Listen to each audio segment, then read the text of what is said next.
बोलिए सदगुरुदेव की जय। संत समाज की जय। मेरे आध्यात्मिक एवं व्यवहारिक जीवन की आत्म प्रेरणा स्रोत मेरे परम आराध्य सदगुरुदेव एवं इस सत्संग सभा स्थल में बैठे हुए मेरे धर्म प्रेमी सज्जनों एवं ममतामयी माता बहनों व नन्हे मुन्ने प्यारे बच्चों, सदगुरु कबीर साहब के विचारों को बहुत से लोग कम पसंद करते हैं, क्योंकि कबीर साहब डायरेक्ट चोट करते हैं, किसी का मुलहजा नहीं करते। वो बिल्कुल नीर छीर के विवेकी हैं, दूध का दूध पानी का पानी अलग करते हैं। सदगुरु कबीर साहब किसी चमत्कार में विश्वास नहीं करते। सदगुरु कबीर साहब विश्वास पर भी विश्वास वालों को नहीं मानते, जो विश्वास पर चलते हैं। सदगुरु कबीर साहब जो विवेक से काम करते हैं, विवेक पर चलते हैं, परख करके चलते हैं, सदगुरु कबीर साहब उनको मानते हैं। हालांकि कबीर साहब के ही ज्ञान का आज कानून बन गया है। किसी को अछूत कहा जाए वो दंडनीय हो सकता है। ऊंच नीच का भेदभाव सब खत्म हो गया है। जिसको आज से 700 वर्ष पहले लगभग कबीर साहब ने इसका प्रचार प्रसार किया था, ऊंच नीच जात पात को खंडन किया था। किसी को नीच कहा जाए, किसी को चमार कहा जाए, तब भी दंडनीय हो सकता है। ये आज से लगभग 700 वर्ष पहले कबीर साहब ने कहा था, जिसका आज कानून बन गया है। क्या कबीर साहब के ज्ञान की विजय नहीं हुई? कबीर साहब ने बहुत सी चीजों का खंडन किया। काशी में रह करके गरजते थे, जहां पंडितों का बहुत ज्यादा बोलबाला था। उस समय तो मुसलमानों का भी राज था। उन्होंने न हिंदुओं को न मुसलमान किसी को नहीं बख्शा, और डंके की चोट पर गरज कर हर बात को कहा।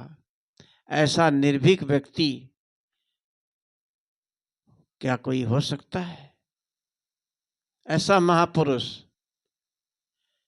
जो बाल्यावस्था से ही गरजता आया, आज उनकी वाणी की जय जयकार हो रही है। जो काशी में पंडितों ने एक प्रथा बनाई थी कि काशी में जो मरेगा वो स्वर्ग जाएगा, और मगहर वहां गोरखपुर के पास है कि जो मगहर में मरेगा वो नरक में जाए, गधा होगा। इस बात को भी कबीर साहब को बहुत चुभती थी। इस बात को उन्होंने खंडन करने के लिए मैथिली पंडितों को बुला करके कहा, यदि तुम लोग मगहर में मरोगे तो स्वर्ग होगा। कि कैसी बात कर रहे हो? कहे हाँ, मैं बिल्कुल सही कह रहा हूँ। मगहर में जो इन्होंने लिखा था कि मगहर में जो मरे गधा होगा। कबीर साहब ने मगहर में जो मरता है वो स्वर्गवासी होता है। मग माने रास्ता, हर माने ज्ञान। जो ज्ञान के रास्ते में चलेगा उसका स्वर्ग होगा। लेकिन वो जो मगहर नाम का शहर है, उस प्रथा को भी उन्हें खंडन करने के लिए स्वयं 119 वर्ष कुछ महीने के बाद अपने आखिरी समय में मगहर में गए, किसी तरह से, और वहाँ पर जाने लगे तो पंडितों ने आकर के बहुत कुछ कहा, लेकिन कबीर साहब ने कहा इसका मैं खंडन करने के स्वयं मैं मरूंगा, वहाँ आखिरी समय पर प्राण वहीं त्यागूंगा, देखता हूं मैं कैसे गधा होता हूं। इसका मतलब कुछ चाहे उल्टा सीधा जो मर्जी करो, काशी में जा करके मर जाओ, स्वर्ग हो जाएगा, तो भक्ति करने की जरूरत ही नहीं, वहां गंगा में नहा लो, मुक्ति हो जाएगी, ज्ञान का कोई मतलब ही नहीं हुआ। तो कबीर साहब ने जा करके वहां मगहर में अपने प्राण को छोड़ा। मगहर मरे, मगहर में मर करके अपने आप को दिखाया कि मैंने जीवन भर यदि अच्छा काम किया, मैं नरक में कैसे जाऊंगा, गधा कैसे होऊंगा। ऐसे ही और भी हमारे महापुरुष हुए हैं बुद्ध के बाद, और भी महापुरुष बुद्ध हुए। बुद्ध ने तो अलग अपना क्षेत्र खड़ा किया, बुद्ध का ज्ञान तो अलग ही है। उन्होंने कौन सा गुरु बनाया था, कौन से कबीरपंथी थे, उन्हें किसी को गुरु नहीं बनाया। उन्होंने तो ये 3 चीजों का उत्तर ढूंढने के लिए घर से निकल पड़े, संन्यास ले लिया कि बुढ़ापा क्यों आता है, आदमी बीमार क्यों होता है, मृत्यु क्यों आती है। जब तक इसका क्वेश्चन नहीं मिलेगा वो दुनिया में घूमने लगे इसका उत्तर ढूंढने के लिए।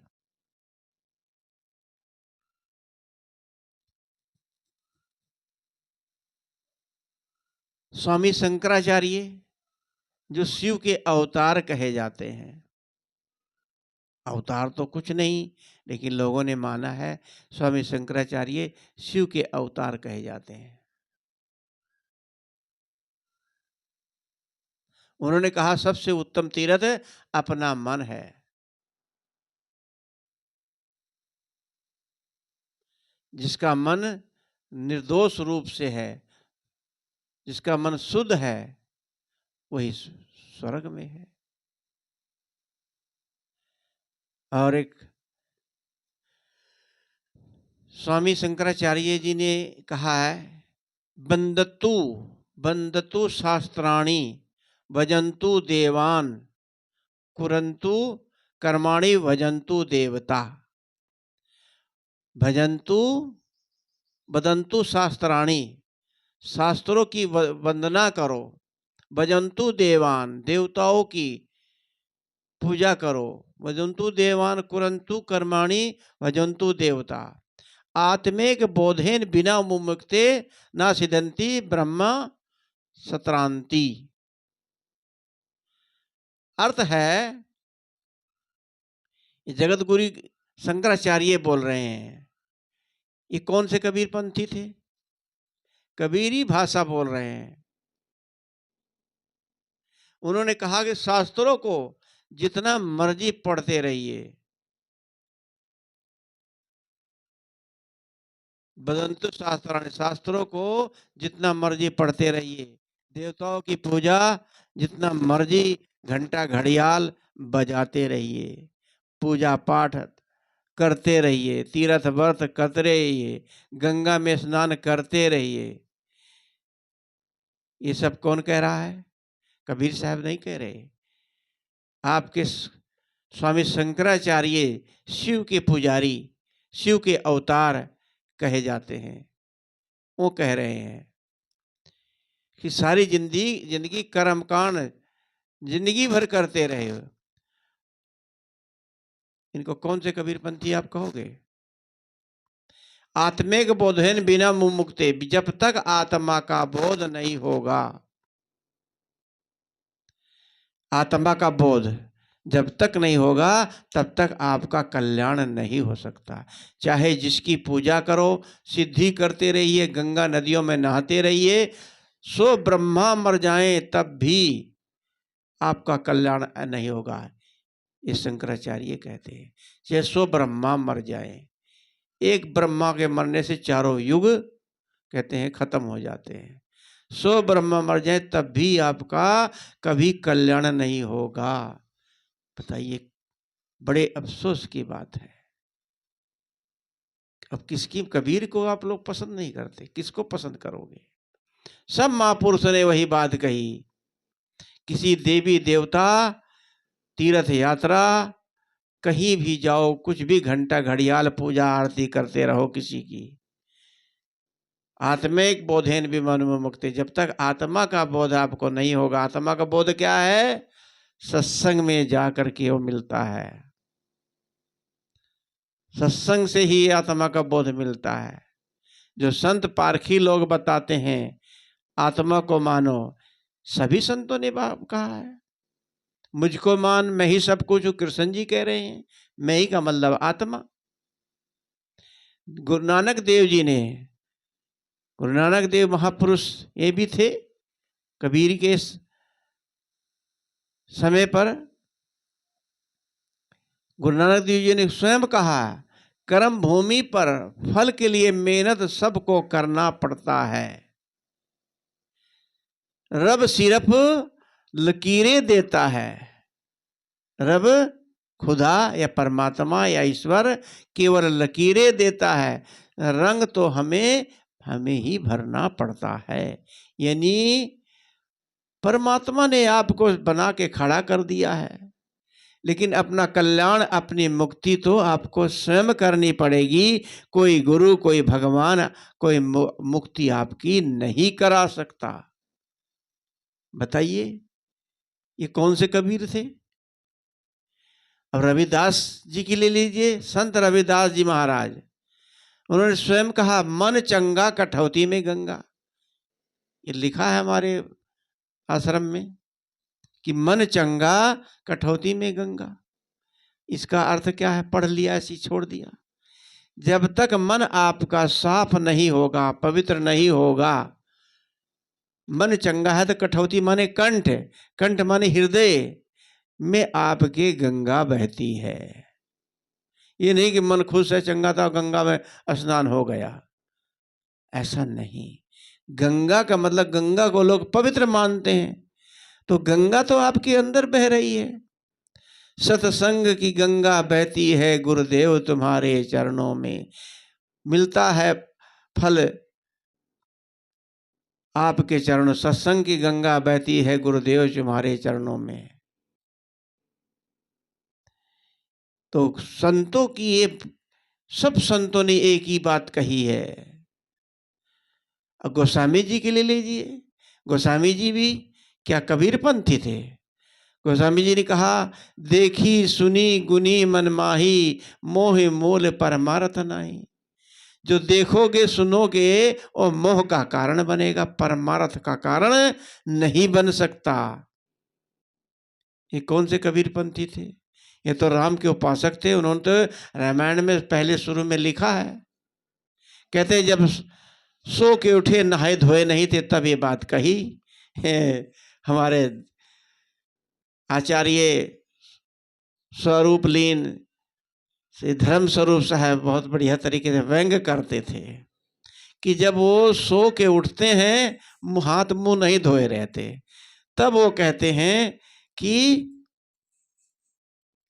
जो भगवान राम को परमात्मा नहीं मानता, वो बिना सींग पूंछ का गधा है, पशु है। लेकिन जब होश में आते हैं, नहा धो करके बैठ जाते हैं, तब उन्हें कुछ स्मरण आता है सही कि होय उहे जो राम रच राखा।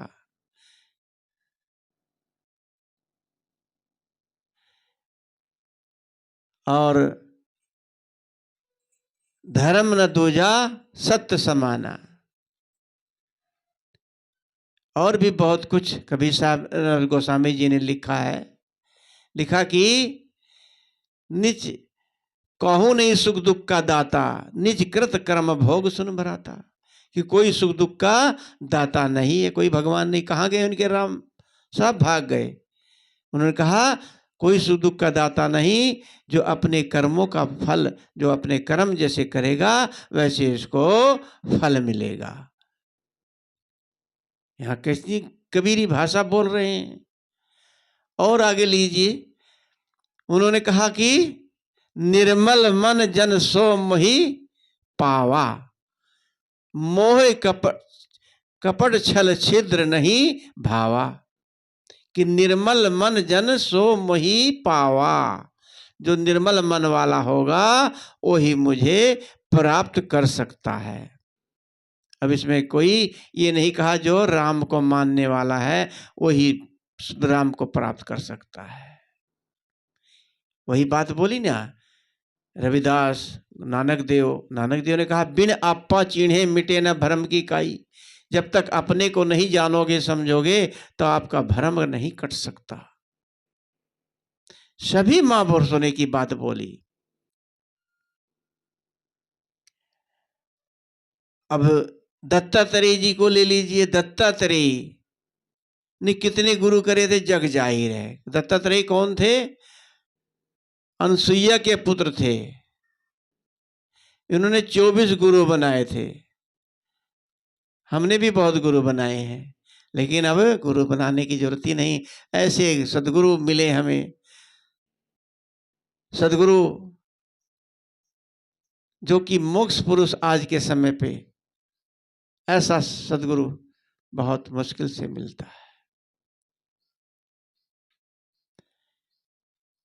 हमें सदगुरु अभिलाष साहब जी से दीक्षा मिली, मार्ग मिला, सब कुछ हमारा जितना भी था ढोंग ढकोसला, सब देवी देवता, मूर्ति पूजा, भूत प्रेत, सब बोरी बिस्तर बांध के सब चले गए, सब खत्म।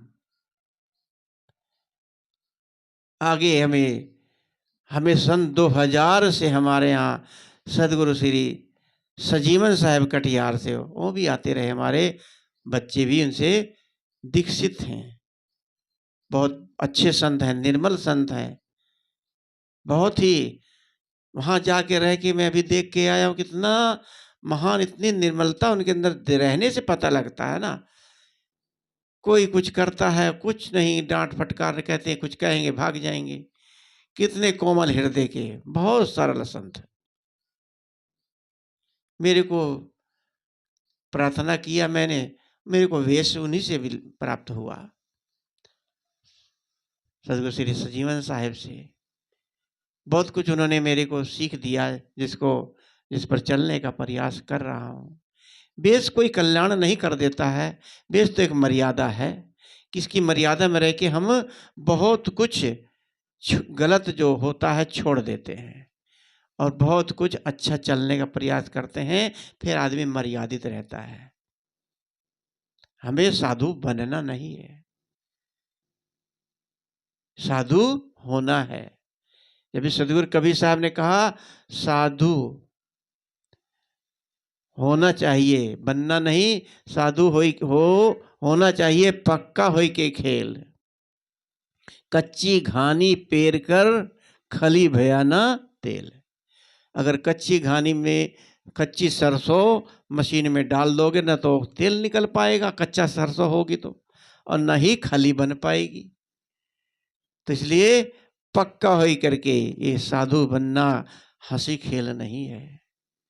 घर से निर्मोहता का ये लक्षण है। घर से मर जाओ, वो मर जाते हैं, चोला देते हैं, ये मरने का।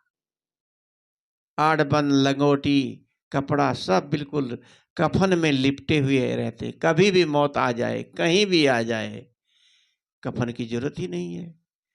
संसार से मर जाओ, तभी मुक्ति कल्याण होगी। एक छोटी सी कहानी की, एक संत कहीं सत्संग में जा रहे थे, तो एक तोता पाल रखा था, और रास्ते में किसी रास्ते से निकले एक आश्रम से। तोता जानता था कि ये साधु हैं, तो उन्होंने उस तोता ने कहा आप कहाँ जा रहे हैं? कहे मैं सत्संग में जा रहा हूँ गुरु के। कहे कि मेरा प्रश्न है, उनसे पूछ के आना। कहे बताओ। कहे कि मेरी मुक्ति कैसे होगी, ये पिंजड़े में बंद हूं, इसमें से कैसे मुक्ति होगी। तो संत ने कहा ठीक है, पूछूंगा।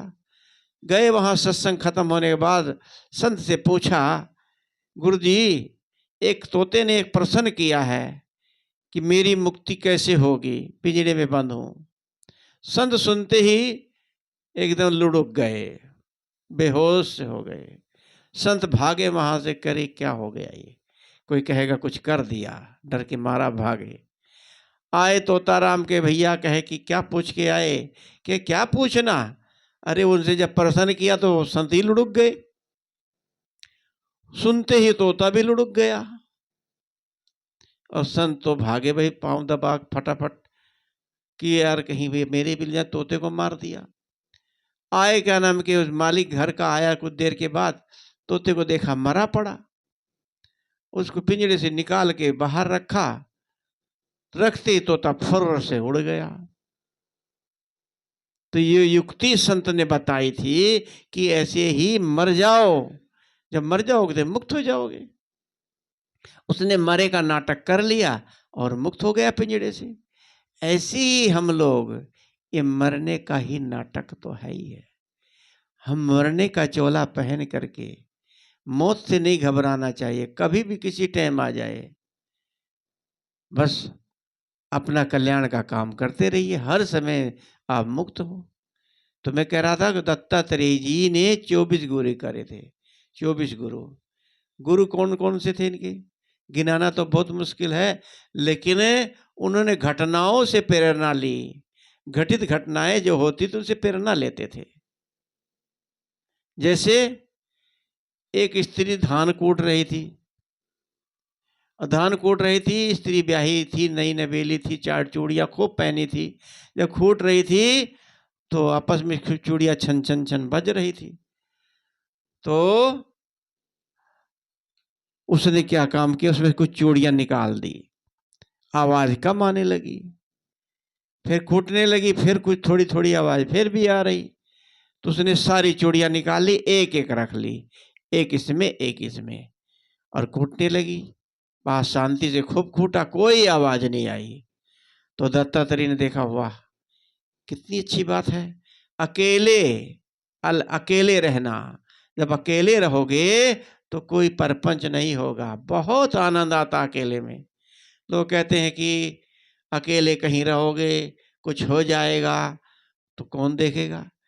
अरे भाई, अकेला तो आदमी पिछले जन्म में जानवर रहे होंगे, अकेले भटकते रहे होंगे। कौन वहां इलाज करता था, कौन दवाई देता था, कौन क्या करता था। अकेले ही तो जीव आता है, और जब उसको समय आएगा जो होना होगा हो जाएगा। रहने पे भी परिवार के लोग सेवा जब तक करते करते, लेकिन अचानक कुछ होने लगे, क्या कर लेंगे, बचा लेंगे। इसलिए कभी भी कहीं भी मौत आ जाए नहीं डरना चाहिए। हमारे सदगुरु श्री अभिलाष साहब जी हमेशा उदाहरण देते थे कि मौत ज्यादातर एक्सीडेंट सड़क पर नहीं होता, बिस्तर पर होता है। बिस्तर पर लोग मरते हैं। और पूरे दुनिया में पूरे साल सदगुरु घूमते थे, लेकिन जब उनका आखिरी समय आया तो कहाँ, बिस्तर पर भी नहीं मरे, बिस्तर पे भी शरीर नहीं छूटा उनका। जो कहते तो उदाहरण देते कि लोग बाथरूम में नहाते नहाते मर जाते हैं, बर्तन मानते मानते, एक स्त्री बर्तन मारी, मानते मानते लुढ़क गई। एक डॉक्टर कुर्सी पे बैठे थे, बैठे बैठे लुढ़क गए। गाड़ी कोई चला रहा, गाड़ी चलाते चलाते हो गया। मौत कहाँ कब आ जाए कोई पता है। तो मैं कह रहा, हाँ, सदगुरु अभिलाष साहब जी का जो शरीर छूटा, बाथरूम करने गए थे, बाथरूम में लुढ़क गए। बताइए, ऐसे महापुरुष की मौत कहाँ किसी जगह आ गई, अचानक कहीं भी आ सकती है। वो बता के नहीं आती, जब समय आता आप कहीं भी खड़े रहो, जब आनी है तो गिर जाओगे, वो खत्म मामला। इसलिए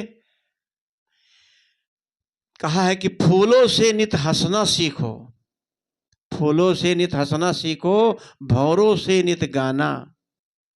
तरों की झुकी डालियों से झुकना सीखो। तरों की नी डालियों से झुकना सीखो। दूध तथा पानी से सीखो मिलना और मिलाना।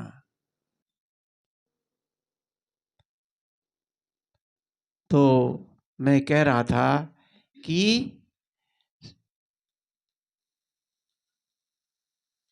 जो स्वामी शंकराचार्य जी थे, उन्होंने ये बातें कही, वदंतु शास्त्राणि वजंतु देवान कुरंतु कर्माणि भजंतु देवता आत्मेक बोधेन बिना मुमुक्ते ना सत्र ना सिद्धंति ब्रह्मा सत्रांति।